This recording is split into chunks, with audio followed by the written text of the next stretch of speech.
Tara from New Counseling Services. Today, I thought it would be really important to talk about finding the right therapist for your teenager.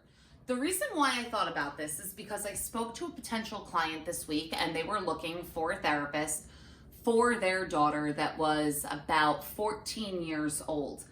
And we were having a conversation about therapists, and this parent was telling me that she has tried a few with her daughter and her daughter didn't like them, and then she didn't want to go back. So it's been basically about a year since they have tried finding someone, and now her daughter is worse because they went a full year untreated because she did not want to go back because she had a bad experience. And by bad experience, that does not necessarily mean that the therapist they went to was a bad therapist. It just may have not been a good fit.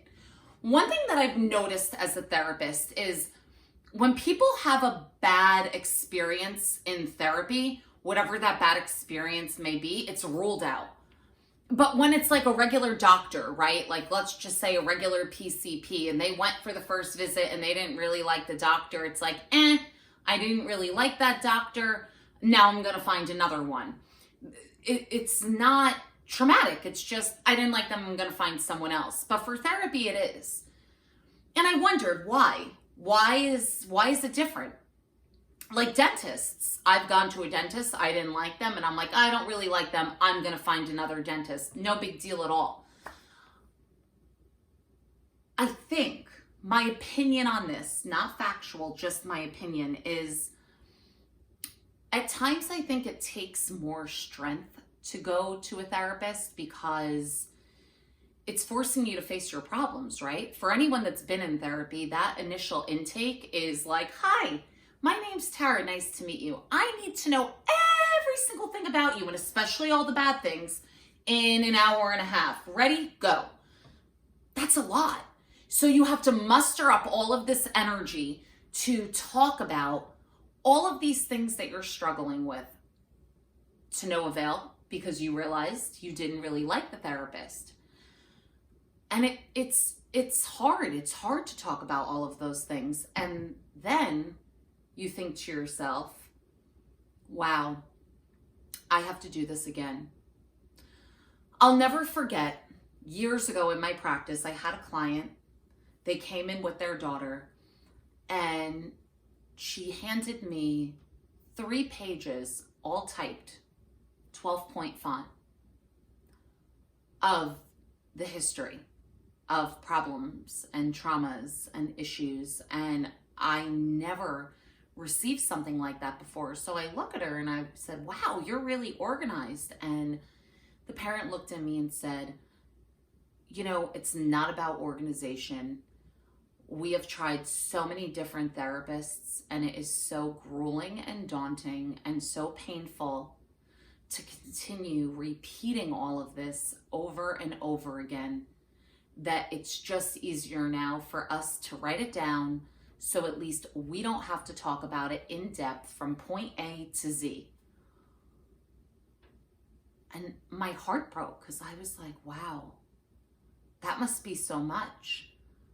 And I also commended them for continuing to try and put themselves out there and to be willing to go through that pain again when you have to talk about that same situation over and over and over and over to, honestly, a complete stranger. So how can we ensure, as best as we can, right? Nothing is ever definite in life, so I can't say that you will be guaranteed, but how can we ensure as best as we can that we are finding the right therapist for our sons or daughters? So the first thing I want to do is preface with, I am not saying that I am the best therapist at all. I do feel as though I connect well with adolescents and teenagers because I have worked intensely with teenagers and adolescents for basically my entire career. I graduated from graduate school in 2009. So, that's 11 years. So for 11 years, I have worked with adults, but I have worked a lot with adolescents and teenagers. But that does not mean I'm even the right therapist for your son or daughter. But I want to go over some pointers for you to find the right one. So the first thing is, at least in my practice, I always offer free consultations. I think that it's very important, and I think if you find a clinician that does that, you should take full advantage of it. Have a conversation with us. I'm always a little weary if someone doesn't offer it because, I don't know, I mean, just because we may not even be able to help you. So the last thing I would want is for you to come to my practice and then you, let's say, for example, have an eating disorder. That's something I do not treat. I refer that out to a specialist.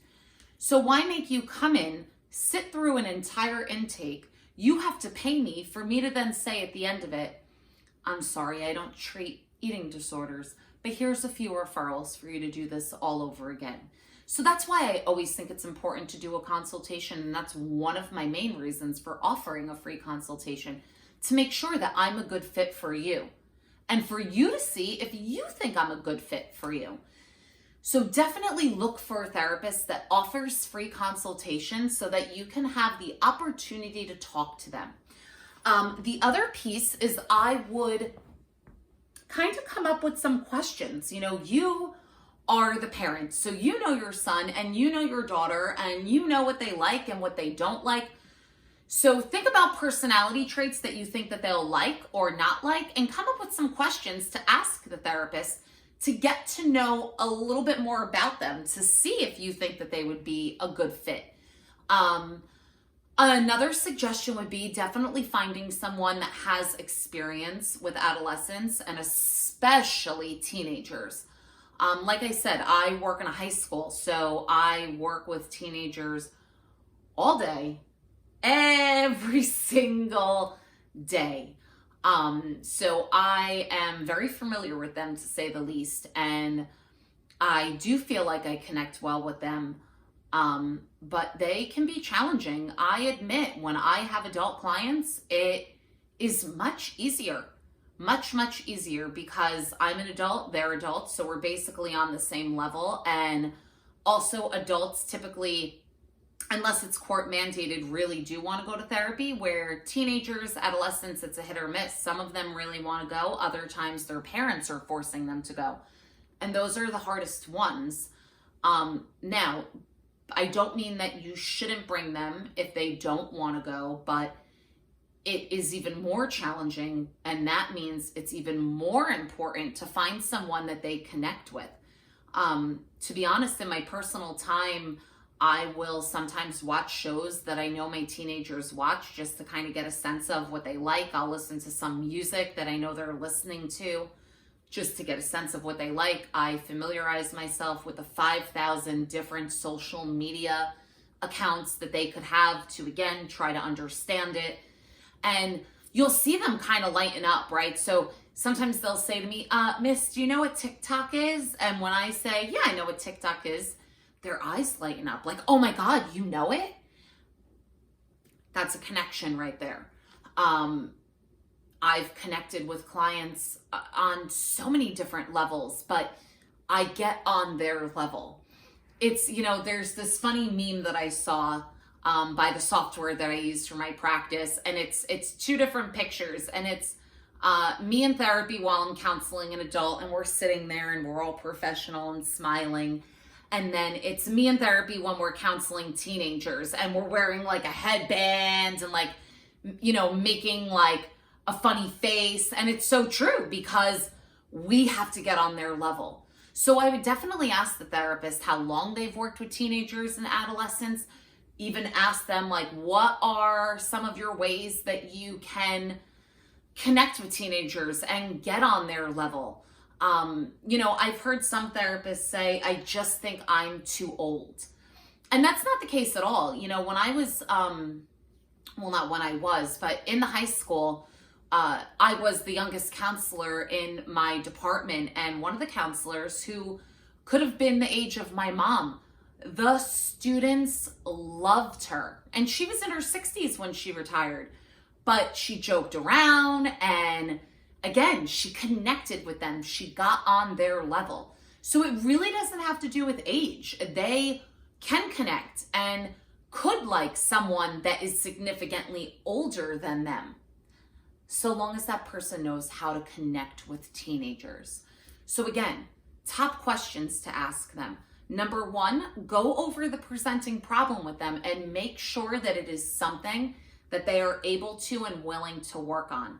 Again, the last thing you'd want to do is to take your child in for this specific disorder, go through the entire intake, and then the therapist say, I'm sorry, I'm not experienced in that. I'm not very knowledgeable in that. That is not something that I treat. So that's one of the biggest things. The second piece is asking them their experience working with teenagers and adolescents. You can ask us multiple questions. I think sometimes people are intimidated because we have degrees. So we're almost viewed as being above, and we're not above anyone at all. So what? I have a few extra years of education in the counseling field. I'm still on the same level as everyone else. So don't be intimidated. At the end of the day, technically, you are hiring us. We are working for you. Are you intimidated to ask a worker in your house about the paint color or about what faucet you want in your kitchen? Of course not, right? So you shouldn't be intimidated or worried to ask us any questions. Whatever questions you want to ask, we should be able to answer. So again, make sure that you have these questions all lined up about what our experience is, the ways that we know how to connect with teenagers and adults. And then, last, ask us questions based on your son or daughter. So for example, if your daughter is very shy, let's say, a therapist that is, that has, let's say, a very, very strong personality that does not know how to tone it down with a shyer client probably wouldn't work. So ask them, are you able to work with adolescents that are shy? She gets intimidated very easily. Whatever questions you want to ask about it that's relevant to your son or daughter, ask away. And as for referrals, you can look for us in many different areas. You can call your pediatrician and get referrals. You can call the school counseling office and get referrals. Obviously, you can surf the internet. You can go on a website, and I'm on that website as well. It's called psychologytoday.com. You, of course, can reach out to your insurance provider, but number one, only in-network clinicians are featured. And if you do have out-of-network benefits, you should not rule out out-of-network clinicians. The other issue with going off insurance is, it's not a word of mouth, so you know nothing about them. That doesn't mean it's bad, but even more of a reason to ask questions. What I like about websites and what I like about the Psychology Today website is you can read what we're writing to get a sense of who we are as clinicians. A lot of times you could see a picture as well. Sometimes showing teenagers the picture of the clinician, it kind of helps calm their nerves. It's kind of like seeing a picture of someone before a date versus going on a blind date. And then obviously word of mouth is great as well, because now you know someone else that has seen them and you can kind of get the inside scoop on that therapist. I hope that this was helpful to you. If you have any questions, any concerns, any comments, please visit us on my website. It is www.anewcounselingservices.com, and I am here to answer or help anything that you need. Thanks for watching, guys. I hope you have a great day.